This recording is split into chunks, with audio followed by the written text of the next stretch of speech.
dipimpin oleh yang berbahagia yang amat arif. Al-Fatihah. أعوذ بالله من الشيطان لله رب العالمين الرحمن الرحيم مالك يوم الدين إياك نعبد وإياك نستعين اهدنا الصراط المستقيم صراط الذين أنعمت عليهم غير المغضوب عليهم ولا الضالين آمين. Amin amin ya rabbal alamin. Allahumma salli ala Sayyidina Muhammadin wa ala alihi wa sahbihi wasallam. Ya Allah, tambahkanlah bagi kami ilmu pengetahuan dan berikanlah kami kepahaman yang baik. Semoga ilmu yang akan dikongsikan oleh Ustaz sebentar nanti akan memberi barakah dan kebaikan kepada kita semua. Tanpa melengahkan masa, saya serahkan kepada Yang Aman Arif. Dipersilakan Datuk.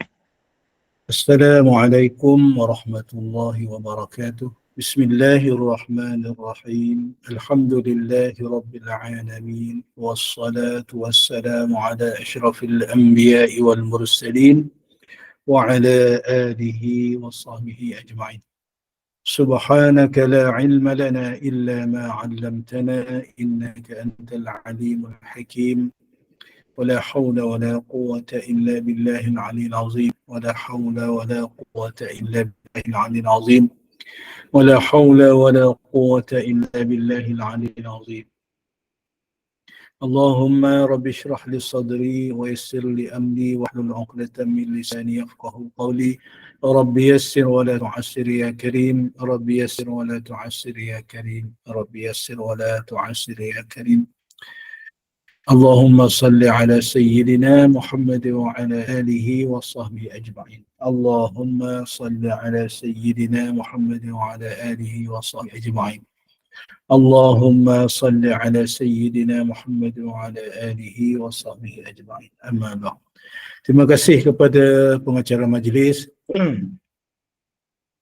yang saya hormati Puan Nusniati binti Mansur bersama barisan kepimpinan Gema Nur Iman, para asatizah, hadirin, hadirat yang dikasihi dan dirahmati Allah Subhanahu wa taala.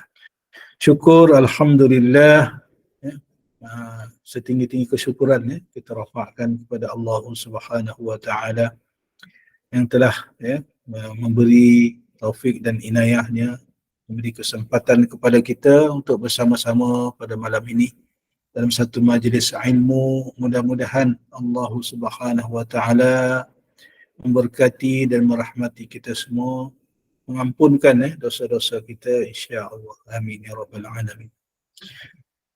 Malam ni kita sambung muka surat 58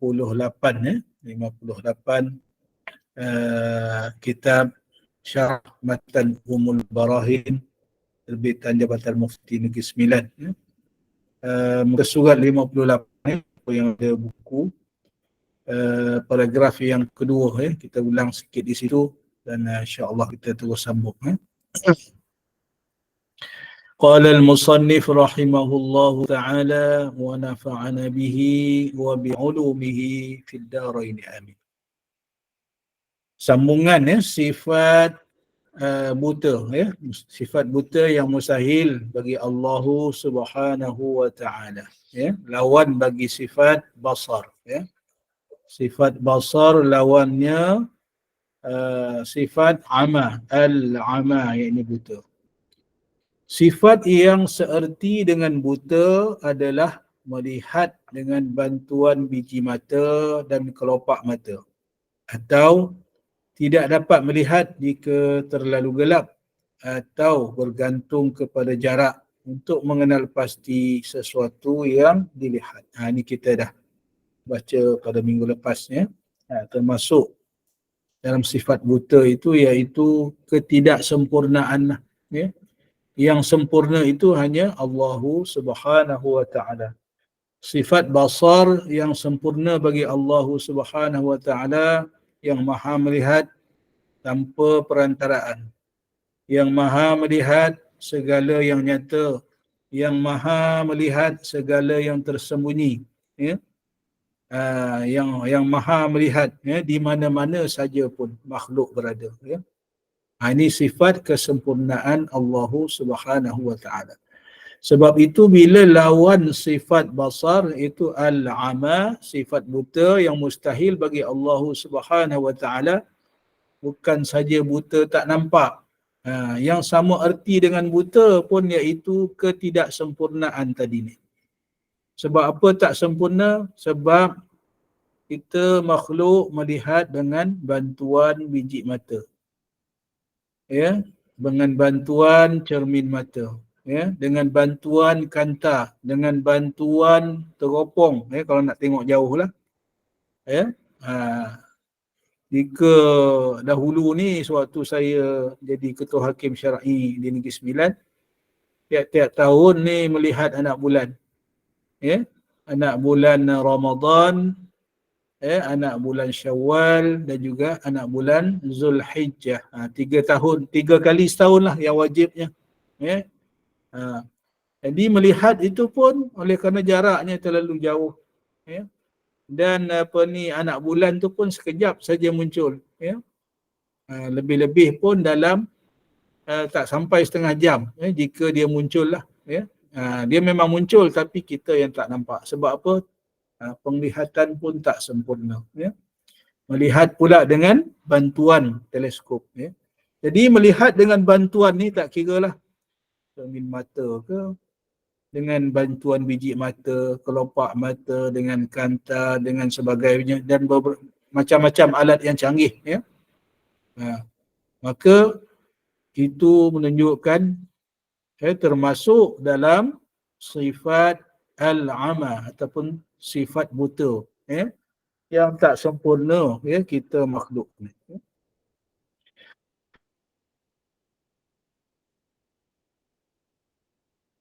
Buta juga bermaksud tidak dapat melihat kesemua yang maujud, ya, atau hanya dapat melihat sebahagiannya saja, ya.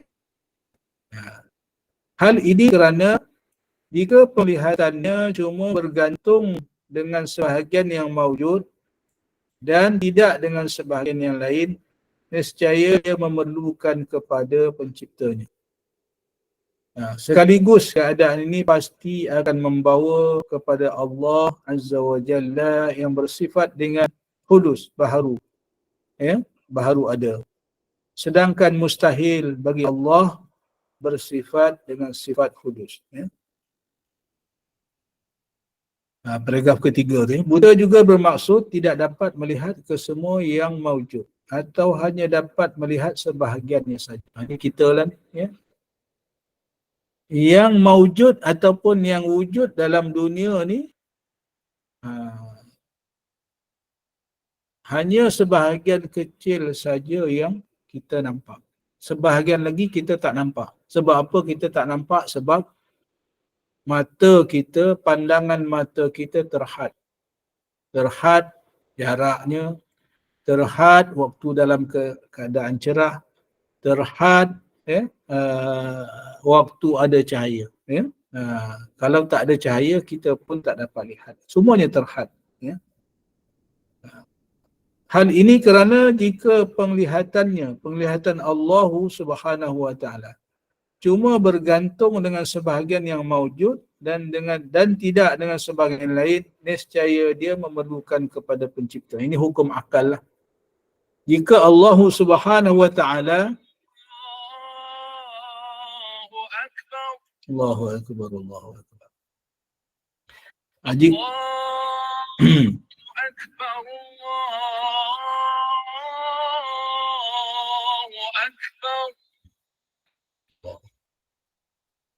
Jadi hukum akalnya, jika penglihatan Allah Subhanahu wa ta'ala pun terhad macam kita, dapat melihat sebahagian yang maujud sahaja, maka maknanya dia memerlukan kepada penciptanya. Mustahil, mustahil bagi Allah, memerlukan kepada penciptanya. Mustahil penglihatan Allah hanya mendapat melihat sebahagian yang maujud sahaja, ya.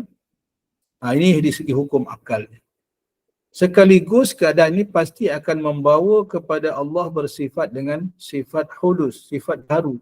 Maknanya jika Allah Subhanahu wa taala hanya dapat melihat sebahagian sahaja daripada yang maujud ini, maka samalah Allah Subhanahu wa taala macam makhluk yang bersifat baru macam kita, ya. Mustahil, ya. Sedangkan itu adalah mustahil, ya. Mustahil bagi Allah, ya, Subhanahu wa taala bersifat dengan sifat yang baharu seperti makhluk. Jika penglihatannya, yakni penglihatan Allah, dengan bantuan biji mata dan kelopak mata pula, pasti akan membawa kepada kebarangkalian untuk buta. Ya. Ini segi hukum akal juga dibahaskan di sini. Ya. Jika sama, ya, Allah Ta'ala itu pun memerlukan bantuan biji mata dan kelopak mata untuk melihat. Ya. Jadi jika begitu keadaannya sama macam makhluk. Bila sama macam makhluk, maka membawa kepada kebarangkalian untuk buta. Ya. Ni maksudnya bukan buta terus ni, ya. Buta tak nampak. Maknanya buta yang sifat seerti dengan buta tadi ni. Maknanya penglihatan yang terhad dengan jarak yang dekat, jauh pun tak nampak. Penglihatan yang memerlukan kelopak mata, yang memerlukan ada cahaya, yang memerlukan cermin mata dan sebagainya untuk melihat, ya. Itu pun hanya sebahagian. Ini mustahil. Mustahil bagi Allah Subhanahu wa taala. Hal ini kerana penglihatan yang dibantu oleh biji mata dan kelopak mata hanya memfokuskan kepada sebahagian yang maujud, surat 59, dan tidak sebahagiannya. Sedangkan perkara yang maujud yang dapat dilihat dengan bantuan kedua-duanya itu hanya sesuatu yang berjisim, berwarna, gerak dan diam. Ya. Ni yang terhad ni. Ya. Maknanya kita makhluk ni, ya, yang bersifat dengan sifat buta ni, kita lah sebenarnya. Sebab tu termasuk dalam erti buta tadi ni bukan tak nampak langsung, kan? Yang punyai penglihatan yang terhad tadi, ini termasuklah sifat ama, sifat buta. Kita makhluk ni bersifat dengan sifat ama, ya. Sifat buta sebab kita tak boleh nampak semua. Sebab apa tak boleh nampak semua? Sebab mata kita, penglihatan kita yang dibantu dengan biji mata dan kelopak mata tadi ni hanya memfokuskan sebahagian yang maujud saja dan tidak sebahagian yang lain. Ya. Ketika kita melihat depan komputer kita ni ataupun depan handphone kita, ya, hadirin hadirat sekalian boleh nampak saya. Boleh ke tuan-tuan hadirin hadirat sekalian nampak apa yang di belakang? Tak nampak. Boleh ke nampak yang di luar rumah? Tak nampak.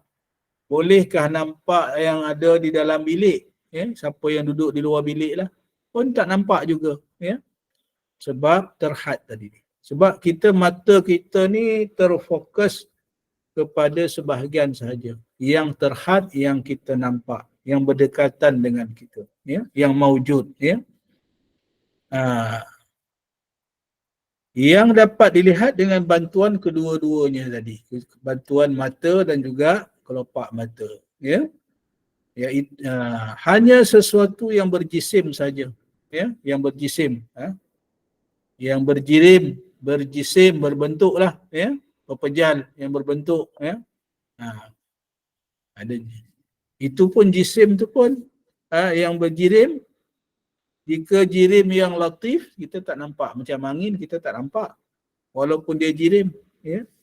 Kita hanya nampak yang berjisim. Yang berjisim ni maknanya jirim yang katif. Ya. Jirim yang berbentuk. Ya. Yang ada yang kita nampak depan mata kita ni. Ya. Kemudian ada warna pula. Kita nampak lah. Ni itu pun yang terhad juga. Orang yang dah dijangkiti dengan rabun warna, kan? Dia tak dapat nak beza. Ada orang rabun warna tertentu, ya. Itu pun lagi satu menunjukkan kekurangan kita lah, ya. Ataupun benda yang bergerak, ya. Ada yang tak nampak gambar saya? Memang tak nampak gambar ustaz ke? Siapa yang ni mungkin masalah ni lah. Keluar Kan, masuk balik, insyaAllah. kalau pakai handphone tu cuba scroll dia dekat scroll di tepi tu. Scroll bolehlah pergi. Dia boleh dapat. Boleh nampak ya? Okey. Boleh. Kalau pakai handphone. Ada line tepi tu, scroll tu. Boleh scroll. Tengok ustaz duduk page mana. Ya. Okey. Jadi kita teruskan. Ya. Ini nak menunjukkan apa tadi? Hadirin hadirat sekalian, nak menunjukkan terhadnya, ya, ataupun ketidaksempurnaan penglihatan kita yang termasuk dalam istilah al-ama ataupun buta tadi, ya. Adapun depan dan belakang itu tidak dapat dilihat dengan penglihatan seerti yang disebutkan kerana ia bukan kategori maujud, ya. Adapun depan dan belakang tidak dapat dilihat dengan penglihatan seperti yang disebut kerana ianya bukan kategori maujud, ya. Apa maksudnya ni, ya? Maka buta dan sifat yang seerti dengannya itu tidak memungkinkan untuk menyingkap kewujudan setiap yang maujud, ya. Jadi maknanya mata kita ni terhad. Kita nampak depan sebab kita memandang ke depan, ke belakang kita tak nampak, ya. Cuma boleh teka-teka saja kan, ya. Maka kita berjalan ke depan, kita dengar bunyi kenderaan di belakang. Mungkin kita teka berdasarkan bunyi sajalah, tapi kita tak nampak, ya. Jadi hadirin hadirat sekalian, ya. Ni nak menunjukkan, ya, kepada kita bahawa sifat buta ini adalah sifat makhluk, ya. Sifat buta adalah sifat yang mustahil bagi Allah Subhanahu wa ta'ala. Buta mana dalam istilah tauhid ni tadi ni yang kita mengaji ni, bukan buta tak nampak langsung.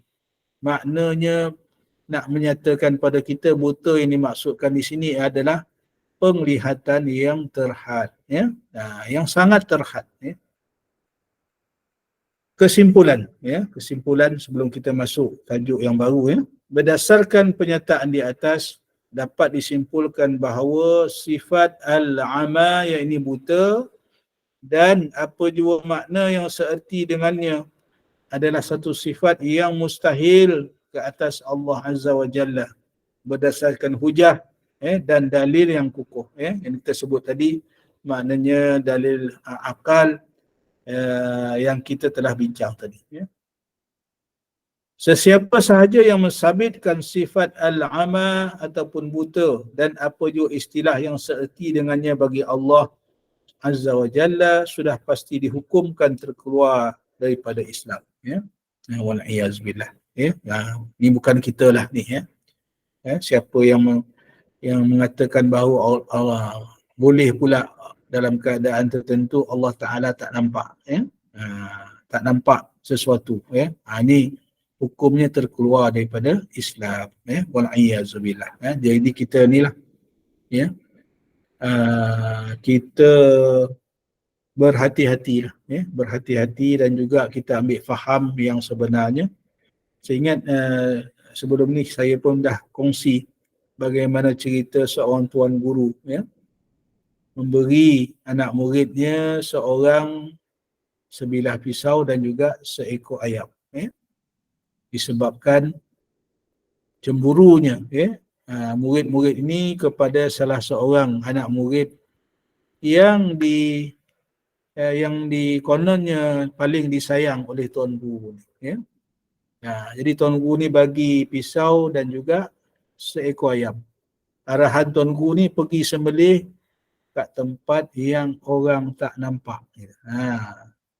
Yang tidak kelihatan oleh sesiapa pun, yang tak boleh dilihat oleh sesiapa pun. Pergilah cari tempat, ya. Semua anak murid ni pergi, ya, termasuklah anak murid yang disayang ni tadi. Jadi semua pun balik. Selepas balik, dan bila tengok ayam semua sembelih. Semua dah sembelih dah. Seperti arahan tuan guru lah. Kecuali murid yang disayang tadi ni. Jadi bila anak murid semua berkumpul dengan pisau dan juga ayam yang dah disembelih, ditanya oleh tuan guru tadi, dia kata, kenapa kau tak sembelih ayam? Dijawab oleh anak murid tadi ni, wahai tuan guru, saya tidak menjumpai satu tempat pun yang tidak dilihat. Maksudnya apa? Yang tak dilihat oleh Allah Subhanahu wa ta'ala. Barulah anak-anak murid yang lain ni faham kenapa tuan guru ni sayang kepada murid yang seorang. Ni nak mengajar bagaimana sifat al-basar, sifat basar Allah Subhanahu wa ta'ala, sifat maha melihatnya Allah Subhanahu wa ta'ala yang ditanam pada anak murid tadi ni. Jadi ni yang kita nak pegang, i'tiqad kita Ahlus Sunnah wal Jamaah. Bagaimana betapa sempurnanya penglihatan Allah, tidak terlindung walaupun berada di mana-mana sekalipun, di langit ke, di bumi ke, di dalam bekas yang tebal ke, di balik gua ke, semuanya. Lawan tadi ni yang kita baca ni, lawannya sifat al-ama, sifat buta ataupun tidak sempurnanya penglihatan kita. Saya ingat dah jelas dah rasanya berkaitan dengan sifat mustahil bagi Allah yang kita telah bahas sebentar lagi. Kita masuk muka surat 60. Muka surat 60 tajuk yang baru iaitu wal bakamu, sifat bisu. Bismillah.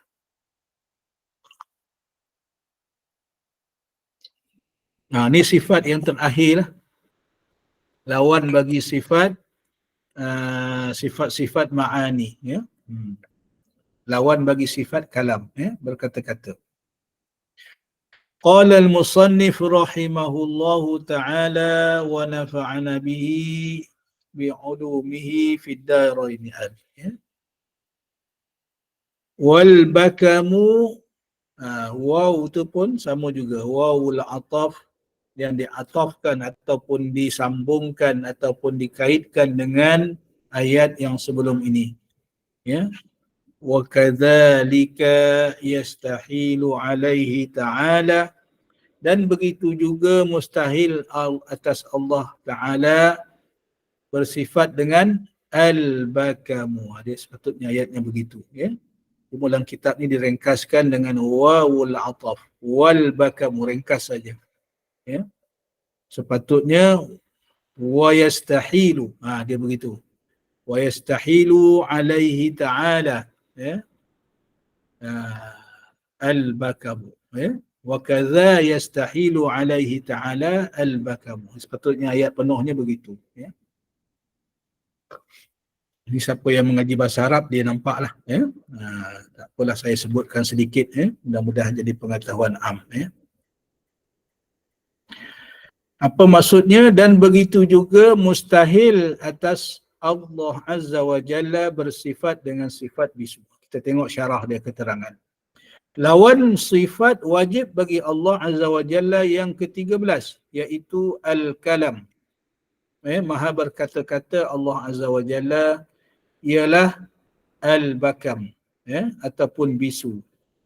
Sifat al-kalam ialah sifat wujudiyah. Sifat ma'ani yang ke-7. Sifat wujudiyah yang termasuk dalam kategori sifat ma'ani yang ke-7. Lawan sifat ini diistilahkan sebagai ad-did, bukan an-naqid, ad-did. Sifat ma'ani semuanya ad-did, kata lawan, ataupun kata yang bertentangan maknanya. Hal ini kerana menurut Ahlus Sunnah wal Jamaah, kedua-dua sifat al-kalam dan lawannya adalah sifat wujudiyah. Kita dah bahas dulu kenapa dipanggil sifat wujudiyah. Sifat-sifat ma'ani ini dipanggil sifat wujudiyah.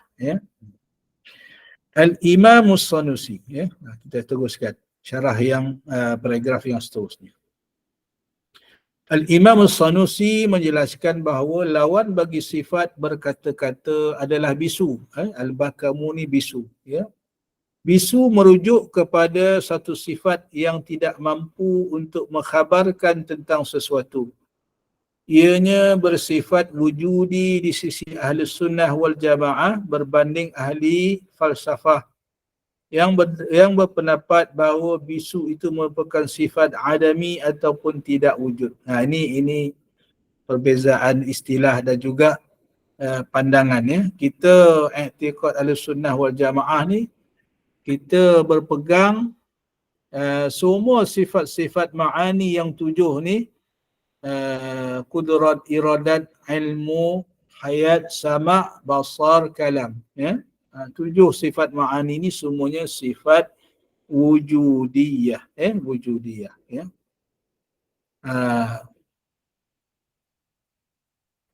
Cuma berbanding dengan ahli falsafah tadi, berpendapat bisu itu merupakan sifat adami ataupun tidak wujud ya. Mungkin dia punya sandaran dia lah ya. Al-Imam As-Suhaimi menjelaskan perbezaan antara diam dan bisu. Antara diam dan bisu. Diam lain, bisu lain. Ya. Apa kata Imam As-Suhaimi? Wal farqu bainahu wa bainas sukuti annal bakama huwa adamul kalam liwujudi afatin was sukuta adamul kalami la ma'a afatin. Ya, ma'afatin ya. Bermaksud perbezaan antara bisu dan diam adalah bisu itu tidak berkata-kata kerana terdapatnya penyakit, sedangkan diam pula bermaksud tidak berkata-kata namun bukan disebabkan penyakit. Yang ini mudahlah.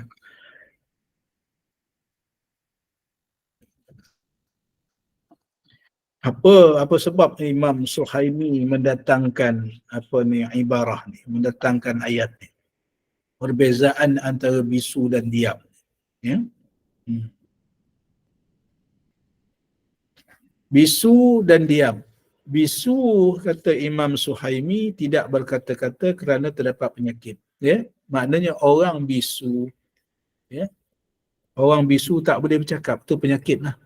Ada orang bisu sejak lahir. Ada orang jadi bisu akibat penyakit mungkin semasa bayi ataupun semasa kanak-kanak ataupun semasa remaja. Ya? Ada orang bukan bisu tetapi sewaktu umur hayatnya semasa tua, dia bercakap, boleh bercakap tapi kita tak boleh nak faham. Ini pun termasuklah tu. Ya? Sedangkan diam pula bermaksud tidak berkata-kata. Diam ni maknanya dia boleh bercakap tapi dia diam. Ya? Dia boleh bercakap tapi dia tak mahu berkata-kata. Ya? Bukan sebab sakit. Yang bisu tadi sebab sakit langsung tak boleh cakap. Tapi diam ini sebab dia berdiam diri, tak mahu mengeluarkan kata-kata, bukan disebabkan penyakit. Ya? Kita tengok lagi syarah ni untuk kita lebih faham. Sifat mustahil yang dinafikan daripada Allah Azza wa Jalla itu tidak hanya sifat yang berlawanan secara langsung sebagaimana perbahasan al-did yang telah disebutkan sebelum ini. Apa yang dia nak kata ni? Maknanya, hadirin sekalian, yang kita nak kata mustahil Allah Ta'ala bersifat bisu ni bukan hanya sebab bisu tak boleh berkata-kata. Kita tengok yang syarah sebelum saya seterusnya. Termasuk pengertian sifat mustahil itu ialah sifat yang seerti dengan bisu. Apa yang seerti dengan bisu?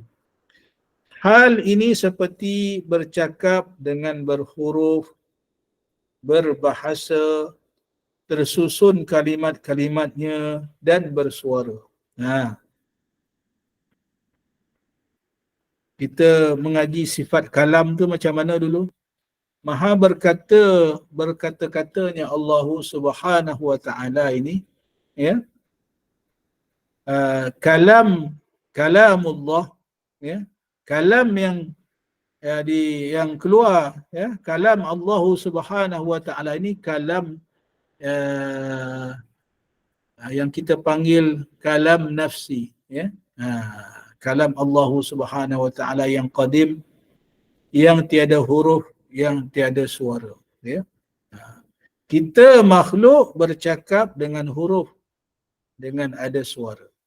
Itu nak menunjukkan kekurangan kita. Allah Subhanahu wa taala, ya, sifat kalam Allah Subhanahu wa taala tidak memerlukan huruf, tidak memerlukan suara, ya. Bagaimana? Wallahu a'lam. Hakikatnya hanya Allah Subhanahu wa taala lah yang tahu, ya. Jadi kenapa kita bicara pasal huruf, pasal suara? Nak menunjukkan kita ni makhluk, ya. Kita makhluk ni lah yang memerlukan huruf nak membaca, mengenal huruf nak membaca, memerlukan suara, memerlukan peti suara. Orang yang dah rosak peti suaranya tak dapat cakap, ataupun mungkin dia bercakap suara dia berubah. Satu ketika dulu, saya sendirilah hadirin sekalian, saya ditakdirkan satu ketika dulu kena penyakit thyroid. Thyroid ni betul-betul dekat leher saya ni, berhampiran dengan peti suara. Macam mana tahu saya kena thyroid? Satu hari saya bangun tidur, saya rasa sakit di sebelah leher saya ni, bawah leher ni, ya. Memang leher sinilah. Dan dia membengkak, ya, membengkak dalam berapa sentimeter lah, ya, bengkak. Jadi bila bawa kepada pemeriksaan doktor pakar, ya, doktor, dan kemudian pergi jumpa doktor pakar, dia kata thyroid. Macam mana nak buat? So thyroid kata kena operate, buang, ya, buang, ya, kena operate. Jadi saya kena sembelih lah. Hadirin sekalian, belum kena agaknya, ya. Saya kena sembelih, lebih kurang dalam kadar berapa sentimeter saya tak ingat lah. Dalam 4 ke 6 sentimeter kot, ya, disembelih ni. Ya, dia mesti turih lah, nak buang, nak dioperate, ya, dioperate waktu tu untuk buang thyroid tu. Jadi hadirin sekalian, thyroid ni kata doktor beritahu, ya, kejayaan operation thyroid ini 95 ke 99 antara itulah persen dia kata, ya. Lebih 95% lah kejayaan. Jadi kalau tak berjaya apa jadi? Saya tanya doktor. Kalau tak berjaya, kemungkinan maknanya suara akan berubah, dia kata. Mungkin jadi suara suara macam aw lah. Faham, ya? Jadi suara pondan, ya. Boleh jadi, dia kata. Doktor kata boleh jadi, ya. Saya pun dah risau dah. Sudah kata. Hilang pula kejantanan saya nanti ni, kata. Jadi itu waktu mula-mula nak operate. Tapi doktor yakinkan saya jangan bimbang, dia kata. Kejayaan lebih 95%, ya. Nak tunjuk apa, hadirin sekalian, betapa kita ni makhluk ni nak bercakap, ya, kalam kita nak keluar, perkataan nak keluar daripada mulut kita ni memerlukan peti suara, ya. Orang yang dah rosak peti suaranya tak boleh cakap, ataupun ada gangguan dan sebagainya, kata-katanya mungkin tak jelas lah. Ini yang dihadapi oleh arwah nenek saya sebelah mak saya, ya.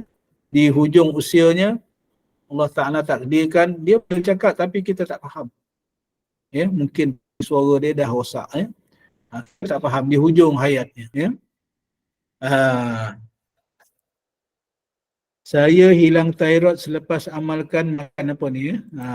Bagus sharing ni daripada Puan Hidayu tu. Selepas amalkan makan buah durian Belanda, tak jadi nak. Baguslah, siapa yang ada thyroid boleh amalkan lah, ya. Perkongsian daripada Puan Hidayu Buang ni, ya. Makan buah durian Belanda, ya. Tak jadi operate. Alhamdulillah. Syukurlah. Cuma saya bersyukurlah lepas saya operate thyroid tu, suara saya normal lah sampai sekarang, alhamdulillah. Adalah treatment dia tu, ambil ubat selama, ubat dia mahal. Lepas thyroid ni ubat dia mahal. Sebulan tak silap saya maintain makan ubat tu, beli di farmasi. Alhamdulillah lah, alhamdulillah. Tak ada masalah. Itu lebih kurang lebih 10 tahun yang lepas lah. Alhamdulillah. Jadi balik kepada ni, balik kepada pengajian kita. Ini termasuk pengertian sifat mustahil itu ialah sifat mustahil, sifat bisu tadi ni. Sifat yang seerti dengan bisu. Hal ini seperti bercakap dengan berhuruf, berbahasa, tersusun kalimat-kalimatnya. Ada orang cakap bahasa Melayu, ada orang cakap bahasa Jawa, Banjar dan sebagainya. Bahasa India, bahasa Cina, yang banyak pula pecahan dia kan. Itu, tersusun kalimat-kalimatnya dan bersuara, bersuara dengan ada peti suara tadi. Hal ini dinyatakan oleh Al-Imam Ad-Dusuki dalam kitabnya, iaitu wa fi ma'na al-bakam kaunuhu bihurufin wa aswatin thumma inna kaunahu bihurufin wa aswatin la yunafi al-kalam fi syahidi lakinnahu yunafihi fil ghaib. وذلك لأن الكلام إذا كان بحروف وأصوات كان حادثا والحادث لا يقوم إلا بحادث وكلامه تعالى قديم لا يقوم إلا بقديم. Cantik ayat Al-Imam Ad-Dusuki. Apa maksud dia? Termasuk di dalam makna bisu itu adalah keadaan kalam itu, suara itu berhuruf. Berhuruf dan bersuara.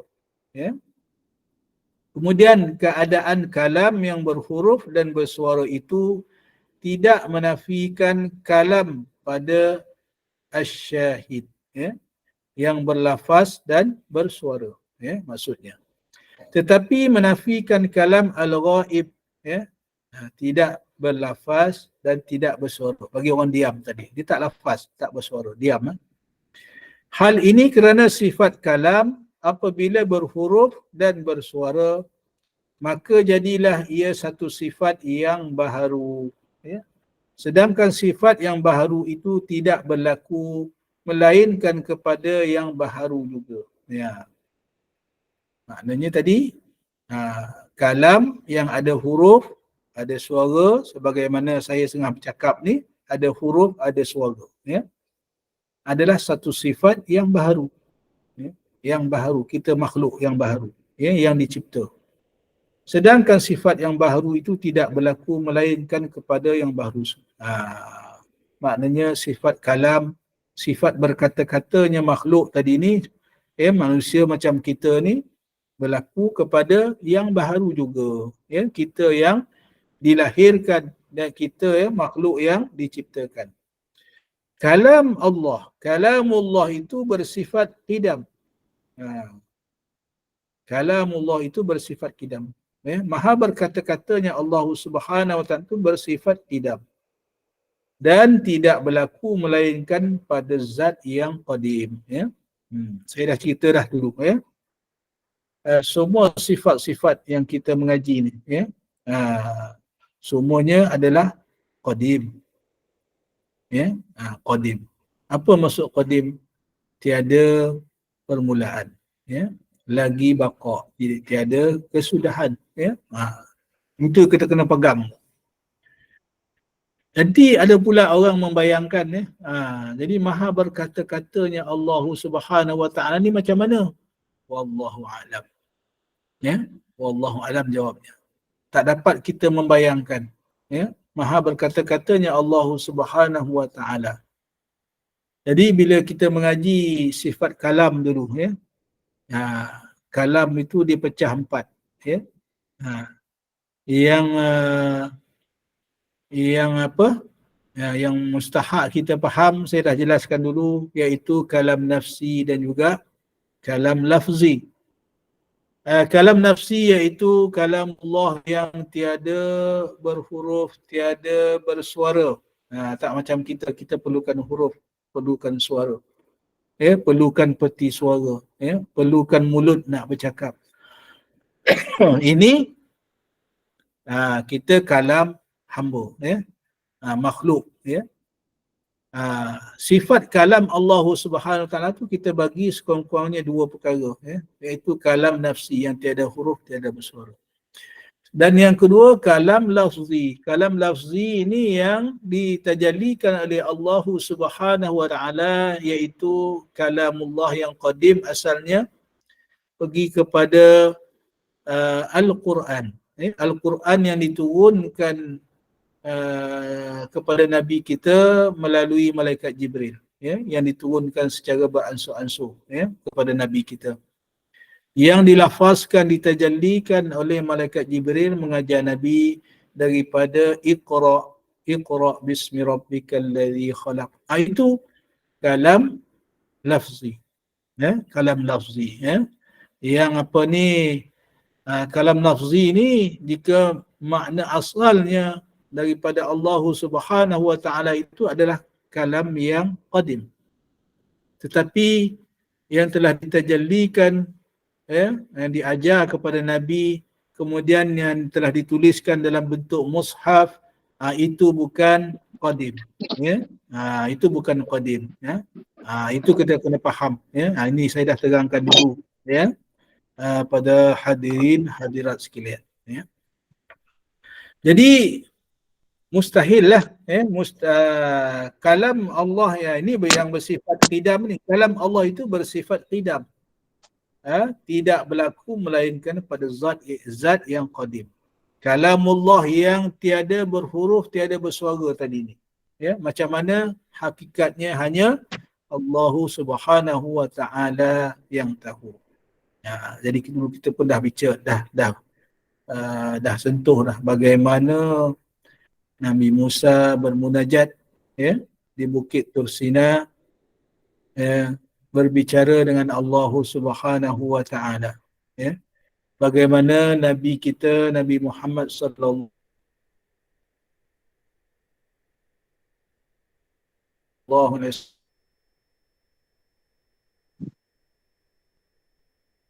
wasallam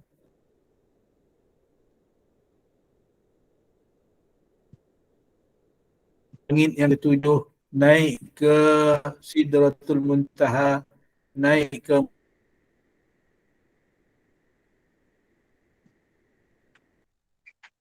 Subhanahu Wa Taala. Macam mana? Wallahu a'lam. Nabi kita berbicara dengan Allah Subhanahu Wa Taala. Di Bukit Tursina itu Nabi Musa berbicara dengan Allah Azza wa Jalla. Bagaimana hakikatnya hanya Allah Subhanahu Wa Taala saja yang tahu. Ini satu perbahasan yang panjang lah, kemudian saya rasa saya telah ingatkan, hadirin hadirat sekalian, bagaimana kita nak beriktikad. Adakah waktu itu Nabi sallallahu alaihi wasallam di atas langit, di Sidratul Muntaha dan di Mustawa itu berbicara dengan Allah Subhanahu Wa Taala depan berdepan? Bukan begitu, yang kita kena iktikadkan. Cukuplah kita faham maknanya bahawa pada malam itu Nabi kita sallallahu alaihi wasallam berbicara dengan Allah Subhanahu Wa Taala, dan baginda sallallahu alaihi wasallam nampak zat Allah Subhanahu Wa Taala. Macam mana? Jawabnya wallahu a'lam. Hanya Allah dan Rasulnya lah yang tahu macam mana kita. Bukannya makna nanti kalau kita orang beranggapan maknanya bila berbicara ni depan berdepan. kita i'tiqad Ahlus Sunnah wal Jamaah, kalau depan berdepan ni maknanya kita menjisimkan Allah Azza wa Jalla. Maknanya Allah ada depan Nabi pula. Kita itu salah dari segi i'tiqadnya. Ya. Cukuplah kita beriktikad, maknanya bahawa Nabi pada malam itu berbicara dengan Allah Azza wa Jalla, dan Nabi baginda Nabi sallallahu alaihi wasallam diperlihatkan, dibuka hijab, Nabi nampak Allah Azza wa Jalla. Macam mana hanya Allah dan Rasulnya tahu. Boleh faham insya-Allah.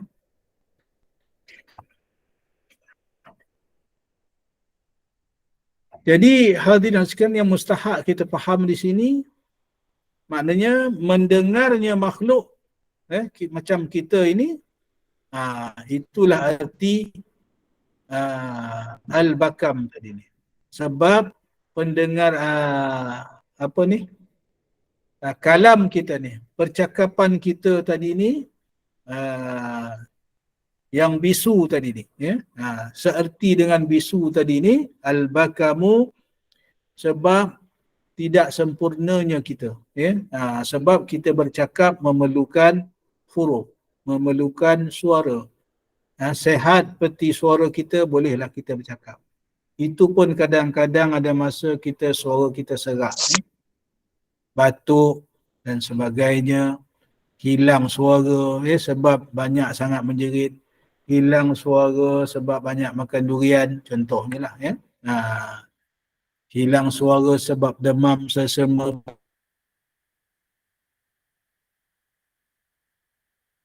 batuk dan sebagainya. Itu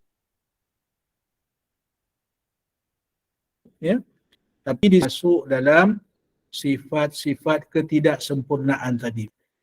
Betapa tidak sempurnanya kita makhluk, yang menjadi sifat mustahil bagi Allah Subhanahu wa taala, yang termasuk seerti dengan sifat al-bakam. Sedangkan Allah Subhanahu wa taala, maha berkata-katanya Allah Subhanahu wa taala tak sama macam makhluk. Jadi bila kita faham yang kita punya, insya-Allah kita boleh fahamlah. Yang Allah itu maha berkata-kata ni tak sama macam kita, tak sama macam mana, hakikatnya hanya Allah Subhanahu wa taala yang tahu. Peringatan. Terdapat perbezaan yang ketara antara sifat bisu yang dinisbahkan kepada makhluk dan sifat bisu yang mustahil kepada Allah Azza wa Jalla. Seorang manusia yang bisu ialah tidak boleh bercakap walaupun memiliki suara.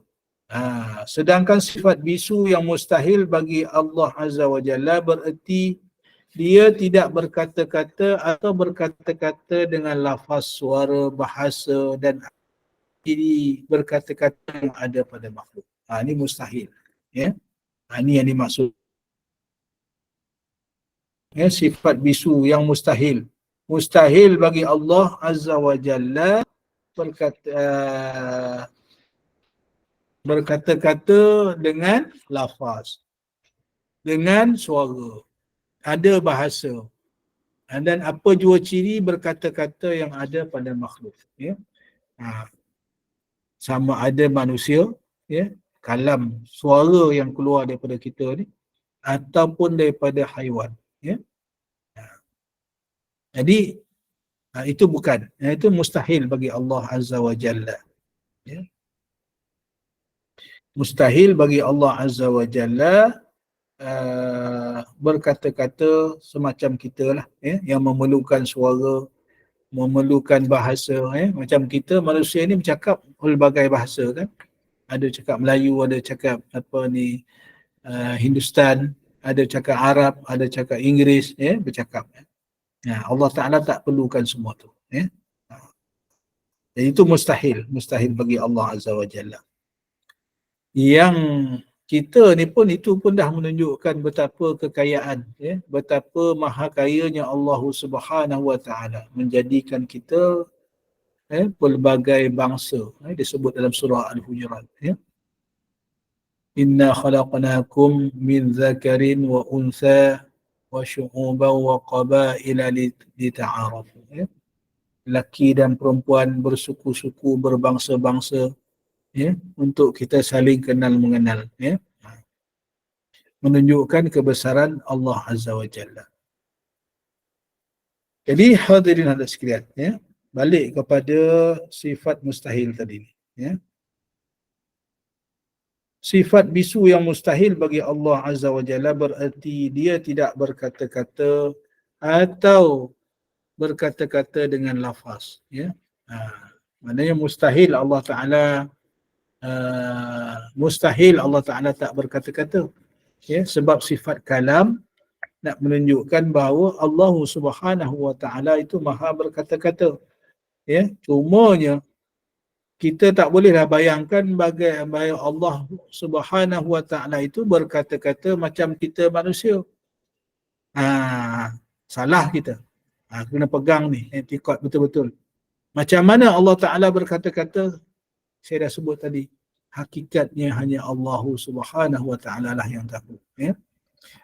Jadi jika Allah Subhanahu wa Ta'ala berkata-kata sama macam makhluk, maka dia bukan Allah. Dia adalah makhluk juga, ya. Itu dari segi hukum akal dia lah, ya, yang kita kena faham, yang kita kena pegang. Hakikatnya Allah Subhanahu wa Ta'ala maha berkata-kata tanpa huruf, tanpa suara, tak perlu bahasa apapun, ya, tak perlu semua, ya. Jadi tak bolehlah, ya, jangan sekali-kali kita membayangkan, ya, Allah Ta'ala ni cakap Arab ke, kan? Tak boleh, ya. Itu mustahil, ya, mustahil Allah Ta'ala perlukan bahasa tu, ya, untuk berkata-kata. Jadi yang berkata-kata macam kita ni, ya, ada lafaz, ya. Kalau tak lafaz orang tak dengar pula, kan, ya. Ada suara, ada bahasa, ya.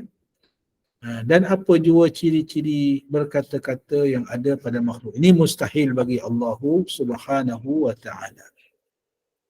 Kesimpulan, ya, kesimpulan muka surat 63.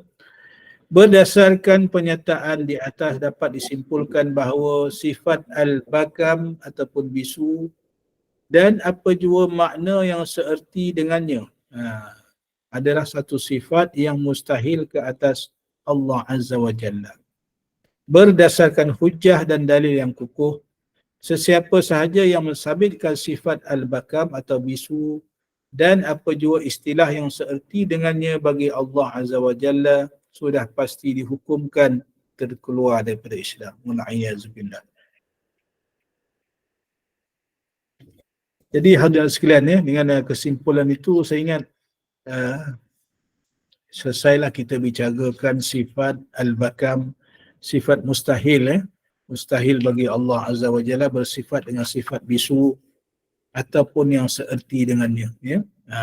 Kita manusia ni sama ada yang tak boleh bercakap ataupun yang boleh bercakap dengan menggunakan suara, lafaz dan sebagainya, itu adalah mustahil bagi Allah Subhanahu wa Ta'ala. Jadi hadirin sekalian, ada lebih kurang 5 minit lagi, sebelum pukul 9. Saya kira saya berhenti di situ dulu, ya. Berhenti di situ dulu. Ada masa 5 minit ni, insya-Allah bolehlah kalau ada, ya, untuk soal jawab, insya-Allah. Silakan kalau ada. Silakan jemaah jika ada soalan.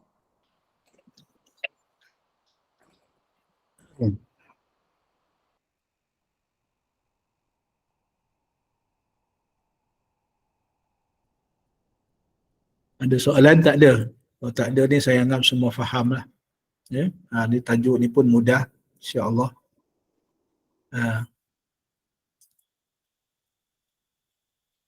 Tak ada soalan, ya? Ya.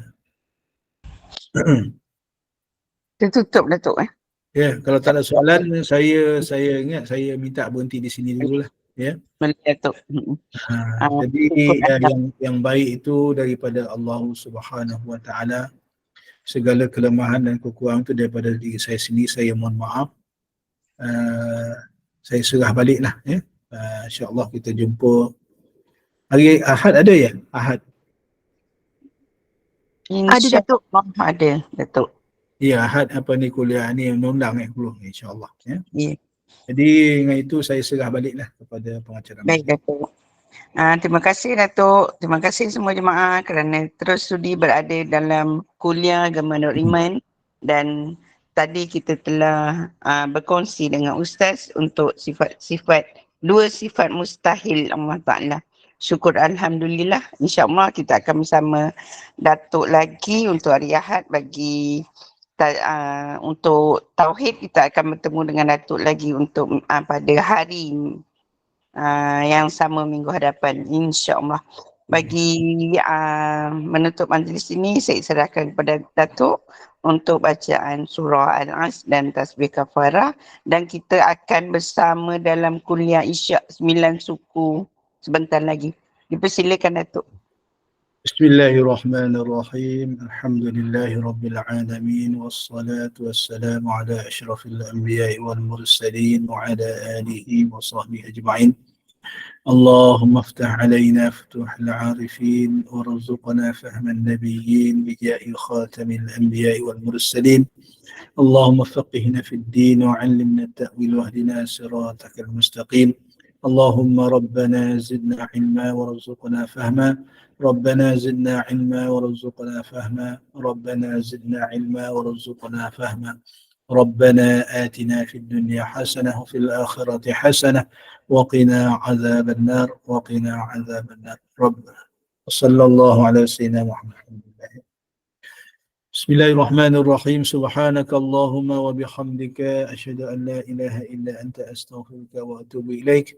بسم الله الرحمن الرحيم. والعصر إن الإنسان لفي خسر إلا الذين آمنوا وعملوا الصالحات وتواصوا بالحق وتواصوا بالصبر. Sekian. Assalamualaikum warahmatullahi wabarakatuh.